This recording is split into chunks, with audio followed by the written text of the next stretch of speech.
ఇటువంటి తులసితో పాటుగా ప్రత్యేకమైనటువంటి పూజ కార్తీక మాసంలో దేనికి అంటే ధాత్రి పూజ.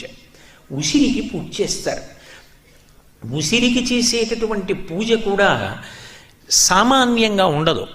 కార్తీక మాసంలో ఉసిరి చెట్టుకు చేయవలసినటువంటి పూజ యొక్క కల్పాన్ని ప్రత్యేకంగా ధర్మసింధు లాంటి గ్రంథాలు మనకి తెలియచేసాయి. ఉసిరి చెట్టు ఎక్కడ ఉంటుందో అక్కడికి వెళ్ళి ఆ ఉసిరి చెట్టు దగ్గర నిలబడి దాని యొక్క మొదట్లో ఇంత పసుపో కుంకుమో అక్షతలో సమర్పించి ఉసిరి చెట్టుని ప్రార్థన చేస్తూ కొన్ని మాటలు చెప్తారు. ఇక్కడ మీరు ఒక విషయం గమనించాలి. యజుర్వేదంలో కూడా రుద్రాధ్యాయంలో ఒక మాట అంటారు, నమో వృక్షేభ్యో హరికేశాయోపవీతినే పుష్టానాం పతయే నమో నమో అంటారు. ఈ చెట్టు రూపంగా ఉన్న శివుడికి నమస్కారం, చెట్టు ఆకులుగా ఉన్న శివుడికి నమస్కారం. చెట్టు ఆకులలో ఆకుపచ్చతనంగా